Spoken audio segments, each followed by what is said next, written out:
একজন মুরব্বীর পায়ে ধরে সালাম করছে নাকি পায়ে ধরে মাপ চাচ্ছে? আগে স্বীকার করলাম আমাদের সাথে ধানের শীষের পক্ষে আছেন কিনা, বাবুল চেয়ারম্যানের মতো লোক ফারাক করছে, ধানের শীষের পক্ষে আছেন কিনা সেটা কও। কি মনে করছেন ক্ষমা চাচ্ছে, ভুল হয়ে গিয়েছে? আরে না ভাই, ভুল হয় নাই, মাফও চাচ্ছে না, ক্ষমাও চাচ্ছে না, চাচ্ছে কি জানেন? চাচ্ছে হলো ভোট। ভোটটা হলো ধানের শীষে ভোট দিতে হবে।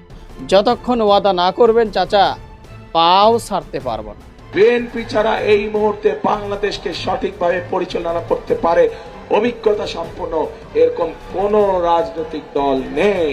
আল্লাহর কসম, ক্ষমতায় যাওয়ার আগে দেশের জনগণ যাদের হাতে নিরাপদ নয়, ক্ষমতায় যাওয়ার পরে আরো বেশি ঝুঁকিপূর্ণ হয়ে পড়বে জনগণের জীবন। মানুষ বুঝতে পেরেছে, তাই সারা বাংলায় এখন বাঁধ ভাঙা জোয়ার শুরু হয়েছে ন্যায় এবং ইনসাফের পক্ষে। বিএনপি আর আওয়ামী লীগ এক হয়ে গেছে। পুরাতন জালেম আর নতুন জালেমকে একসাথে রুখে দিতে হবে। আগামীর বাংলাদেশ হবে ঐক্যবদ্ধ বাংলাদেশ। ইতিমধ্যেই আমাদের প্রিয় নেতা মাহমুদুল হক রুবেল সাহেব ঝগড়াচার বাজারে উপস্থিত হয়েছেন। ফ্যামিলি কার্ড না দিয়া সাদাবাজি থেকে বাজার একটা কার্ড দিতে পারেননি আপনারা। দর্শক এতক্ষণ শুনলেন আপনারা ভিডিওর শিরোনাম, এখন শুনতে চলেছেন বিস্তারিত। তাই সবাইকে বলবো ধৈর্য সহকারে আজকের ভিডিওটি দেখতে হবে এবং মনোযোগ সহকারে প্রত্যেকটি বিশ্লেষকদের বিশ্লেষণগুলো শুনতে হবে, কেননা আজকের এই ভিডিওর ভিতরে বাংলাদেশের বর্তমান রাজনৈতিক প্রেক্ষাপট নিয়ে খুবই তথ্যবহুল এবং গুরুত্বপূর্ণ কিছু আলোচনা আপনাদের সম্মুখে তুলে ধরার চেষ্টা করবে ইনশাআল্লাহ। তো ধৈর্য সহকারে পুরো ভিডিওটি দেখতে থাকুন। তার আগে বলবো যে এখন পর্যন্ত আমাদের এই Nasir Islamic media YouTube channel subscribe করেন, প্রতিনিয়ত এই ধরনের আপডেট গরম গরম খবর পেতে আমাদের এই চ্যানেলটি সাবস্ক্রাইব করবে। যারা করেছেন ধন্যবাদ। চলুন একটা লাইক দিয়ে সবগুলো ভিডিওর বিস্তারিত আলোচনা শুনে আসি। ওই রে ভাগনা, ঘটনা একটা হয়ে গেছে এখানে। এত তো মাপ দোয়া হয় নয়, মাপ দোয়া হয় নয় মানে ওই রে হুন, এই যে 2024 5 তারিখে হাসিনা যখন হলাই গেল, এর পরে তো তার চলে আসা উচিত ছিল, কারণ তার মা জেলখানায়, তার মা বিনা চিকিৎসায় এখানে হাসিনার হাতে বন্দি আছিল। হাসিনা চলে যাওয়ার লগে লগে তো হলো আমরা বেগম খালেদা জিয়ারে বার করে নিয়ে আসলো, চিকিৎসা দিল। এতের আয়ন উচিত আসিল না, এতে কিল্লাই আইলো না। এটা নিয়ে উনি না হলে আমাকে 20 মিনিট বুঝাইছে। এই যে আসে নাই 1.5 বছর সময়, অনেক লম্বা সময়, উনি কিন্তু আইসা মাত্র পাইছে 5টা দিন। এই 5টা দিন পাইছে, তাও কেমন ভাবে পাইছে? একেবারে আইসিইউতে বিছানায়, তখন জ্ঞানও ছিল না, তাই না? উনি যে লন্ডন থেকে আসছে, হয়তো মা টেরও পাচ্ছিল না, নিশ্চয়ই এরকম একটা অবস্থায় আসছে। তো কারণ আমরা অনেকদিন যাবো শুনতেছিলাম উনি নাই, ওনার খুবই খারাপ অবস্থা। তারপরেও কেন আসতেছিল না, এটা হলো আমার মামার বিরাট বড় অভিযোগ। এবং সে বুঝাইতে চাইতেছে 1.5 বছর আগে যদি তারেক রহমান সাহেব চলে আসতো, মায়ের সেবা করতে পারতো, মায়ের দোয়া পাইতো। আজকে মায়ের দোয়া থেকে সে বঞ্চিত হওয়ার কারণে বারবার বাধা পাচ্ছে। এখন মুরব্বী মানুষ, উনি বলছে, এবং আমিও মিলাইয়া দেখার চেষ্টা করলাম যে হ্যাঁ, উনি আসার পর তো অনেক ভালো কথা বলছে, কিন্তু এই ভালো কথাগুলো আমরা ভালোভাবে নিচ্ছি না। এর মধ্যে দেখেন যুক্তরাষ্ট্রের টাইম পত্রিকার একটা ইন্টারভিউ নিয়ে অনেক রকম আলোচনা চলতেছে। আমি এটা নিয়ে পুরোপুরি ব্যাখ্যা দিতে পারুম না, কারণ ওটা পড়ার ক্ষমতা আমার নাই। আমার ছেলেকে দিয়ে আমি কিছুটা বোঝার চেষ্টা করছি, আমার ছেলে পড়া আমাকে বুঝাইছে। ওইখানে যেসব কথাবার্তা লেখা আছে, এর মধ্যে একটা কথা আছে প্রোটোকল সান, উচ্চারণটা মনে হয় আমার ঠিক হইল না, প্রোটোকল সান এরকম একটা কথা বলা হয়েছে তারেক রহমানকে। আমার ছেলে বুঝাইলো যে এটা বাবা হচ্ছে যেমন রাজপুত্র হারায়া গেছিল, বনবাসে চলে গেছিল, রাজপুত্র আবার ফেরত আইছে, সবকিছু নিঃস্ব হইয়া হারায়া আবার রাজ দরবারে ফেরত আইছে, তাদেরকে বলে এই প্রোটোকল সান করছেন এমন। বাহ, তার মানে কি জানেন, ওই যে আমরা আগে চলতি ভাষায় যেটা বলি আর কি, সাধারণত বড় লোকের ছেলেরে যে টোটো কোম্পানির ম্যানেজার, মানে বড় লোকের ছেলে বাপের হোটেলে খায়, তাদেরকে আমাদের আমলে বলা হতো টোটো কোম্পানির ম্যানেজার। বর্তমানে কি বলে আমি জানি না। তার মানে কি জানেন, বড় লোকের ছেলে বিদেশ চলে গেছিল, আবার ফেরত আইছে, কোনো অসুবিধা নাই, এটাই তো সত্য কথা, তাই না? কিন্তু ওই ইন্টারভিউটা অনেক লম্বা ভাই, অনেক লম্বা। আমার ছেলে বারবার বিরক্ত হইতেছিল। তারপরে যাই হোক, যেটুকু আমারে বুঝাইছে, নেগেটিভ কথাগুলো আগে বইলানি, পজিটিভ অনেক কথা আছে। নেগেটিভ কথার মধ্যে ইলেকট্রিক পোস্ট নিয়ে ওনাকে একটা প্রশ্ন করছিল। ইলেকট্রিক পোস্ট বুঝছেন তো আপনারা, খাম্বা। এখানে কিন্তু বলা হয়েছে যে আপনার বন্ধুর কারণে আপনাকে ওই ইলেকট্রিক পোস্ট নামে, যে আপনার এক বন্ধুর কারণে আপনাকে ইলেকট্রিক পোস্ট বলা হইতো, মানে খাম্বা বলা হইতো। ওই বন্ধুর নাম নাই কিন্তু ওই সাংবাদিক। তার মানে কিন্তু ওই যে মামুন নামে একজনের কথা শুনি না, যে খাম্বার ব্যবসা করছিল, ইলেকট্রিক তার দেয় খালি খাম্বা দিয়ে গেছিল, ওইটা ইঙ্গিত করছে। যাই হোক, এটা একটা নেগেটিভ সাইড, এটাও সুন্দর উনি উত্তর দিছে। ও আবার এই শুরুটা খুব সুন্দর ছিল। তারেক রহমান বলতেছিল যে আমার গলার অবস্থা ভালো না, কাশি, সর্দি, ঠান্ডা লাগছে, বুঝছেন? তখন উনি বলতেছিল যে হ্যাঁ, আপনার এই কণ্ঠ তো রোধ করা হয়েছিল, মানে সাংবাদিক বলতেছে আপনার এই কণ্ঠ তো রোধ করা হয়েছিল গত সরকারের আমলে, আপনার কোনো কথা, আপনার সমস্ত বক্তব্য নিষিদ্ধ ছিল, আপনার কণ্ঠ রোধ করা হয়েছিল। তারপরে আবার বলতেছে তারেক রহমান সাহেব যে দেখেন আমি খুব ভালো বক্তা না, আমি বলতে পারি না খুব সুন্দরভাবে, কিন্তু আমি খুব ভালো পড়তে পারি, আমি ভালো পড়তে পারি ভালো বলার চেয়ে, ভালো লিখতে পারি ভালো বলার চেয়ে। তার মানে কি জানেন, উনি বুঝাইতে চাইছে যে আমি ওই যে মাঠ গরম করার মতো বক্তা না, কিন্তু আমি ভাবতে পারি, বুঝতে পারি, লিখতে পারি, আবার পড়তেও পারি। আসলে উনি লেখাপড়া করেন। আপনাদের মনে আছে আমাদের ডক্টর ইউনূস স্যার প্রথম যখন ওনার সাথে দেখা করলো কি গিফট করছিল মনে আছে? একটা বই গিফট করছিল। হ্যাঁ, এবং উনি যখন আসতেছিল এই যে প্লেনে কইরা, দেখবেন যে প্লেনের ভিতরে ওনার পাশে একটা বই রাখা আছে, চায়ের কাপ, বই ওনার সঙ্গে থাকে, উনি বই পড়ে। যাই হোক, এইটাও গেল। এবং ওনারা যে 2006 সাল পর্যন্ত দেশ চালাইছে ওই টাইমটা নিয়ে অনেকগুলা প্রশ্ন করছে, ওই যে 10% হাবি জাবি অনেক প্রশ্ন করছে, সবগুলা প্রশ্নেরই উনি ক্লিন উত্তর দিছে। এবং কেন ওনার লেখাপড়ার সামনে আগাইলো না, উনি কেন ড্রপ আউট করলো, কেন পড়ালেখা করলো না, সেটারও একটা উত্তর দিছে। মানে উনি রাজনীতির সাথে জড়ায় গেছিল।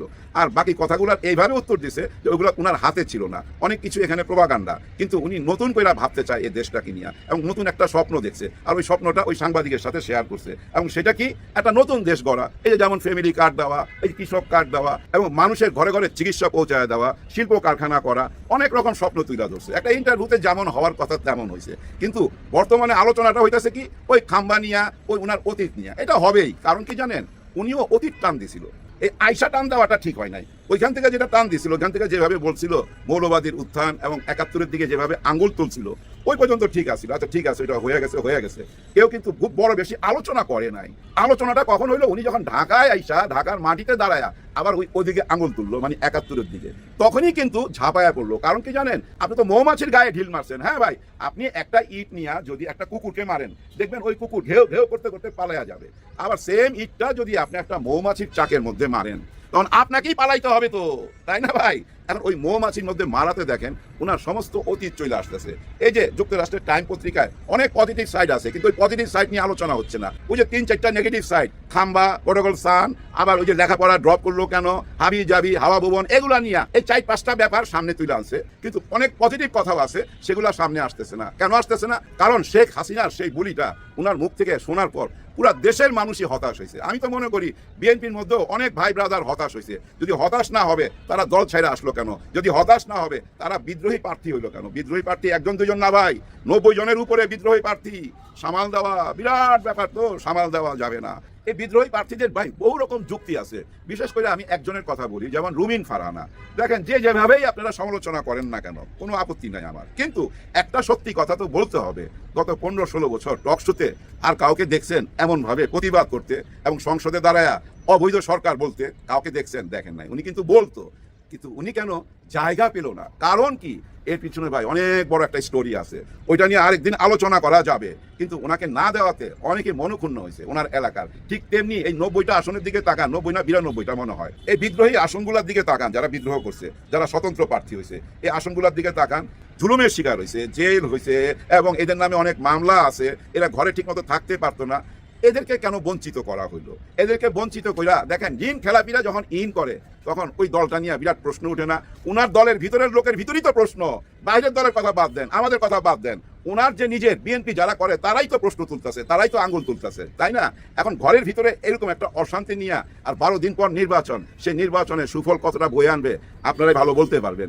দেখেন, এই যে টাইম পত্রিকার যে প্রচ্ছদটা দিচ্ছে, এই প্রচ্ছদও কিন্তু একটা ইঙ্গিত করে। এই প্রচ্ছদটা দেখেন, খুবই চিন্তিত উনি। হ্যাঁ, খুবই চিন্তিত। এটা যদি একটা হাসি মুখ দিত তাইলে কিন্তু অন্যরকম ফলাফল হইতো। ওই চিন্তিত মুখ দেখা আর ভিতরে ওই কথাগুলা দেখা মানুষ ওই কথাগুলা নিয়ে আলোচনা করতেছে, খাম্বা টাম্বা হাবি যাবি।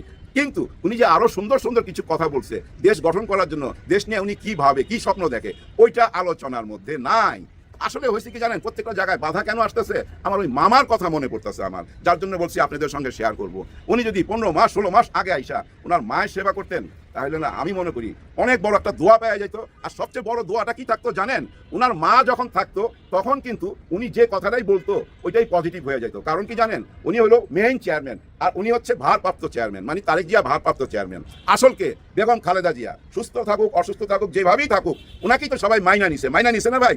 এই যে 15-16টা মাস, এই 300টা আসন কিন্তু গুছাইতে পারতো। হ্যাঁ ভাই, যেটা যেটা প্রবলেম হয়তো ওনার মা সামনে আইনা বসাই দিত। যেখানে যেখানে প্রবলেম দেখতো, মনে করেন এই 2-3টা আসনের প্রবলেম, ওই 2-3 জনের আইনা যদি বেগম খালেদা জিয়ার সামনে বসাই দিত, তখন কি ওই 2-3 জন বিদ্রোহ করতো? নিশ্চয়ই না। আবার এই যে এখন যারা ঋণ খেলাপি ইন করছে, এই যে এখন যে যারা ঋণ খেলাপি ইন করছে, এরা কি ইন করতে পারতো? নিশ্চয়ই ইন করতে পারতো না। এবং খালেদা জিয়া নিশ্চয়ই বাধা দিত, বলতো অবশ্যই না, এদেরকে ইন করাবি না। এদেরকে ইন করাইলে জুলাই গণ অভ্যুত্থানের সাথে গাদ্দারি করা হয়, কারণ জুলাই গণ অভ্যুত্থান তো হয়েছিল এইসব চোর বাটপাদের জন্য, তাই না ভাই? আরো কি পরামর্শ দিত জানেন? এই যে হ্যাঁ আর না ভোট নিয়ে গত একটা বছর যেভাবে চা পান কফি খাওয়া হয়েছে, এটা হইতে দিত না, বন্ধ করে দিত। প্রথমেই বলতো যে হ্যাঁ ভাই আমরা জুলাই গণ অভ্যুত্থানের সাথে আছি, ওই হ্যাঁ ভোটের সাথে আছি, এটা নির্বাচন করে নির্বাচনের মাধ্যমে জানার কোনো দরকার নাই, এখনই হ্যাঁ বলে দিলাম। তারেক রহমান সাহেব যদি 5 তারিখের পর 8 তারিখে মনে করেন যে ডক্টর ইউনূস স্যার যেদিন আসছে পরের দিন যদি চলে আসতো, বেগম খালেদা জিয়াকে পাশে নিয়ে উনি পুরো দলটাকে গুছাইতে পারতো ভাই, পারতো না? আপনারাই বলেন, আমি কোনো মিথ্যা কথা বললাম? যদি ভুল বলে থাকি তাহলে কমেন্ট করে জানাবেন। উনি বিরাট একটা শক্তি পাইতো ভাই যদি আজ থেকে 15-16 মাস আগে আসতো।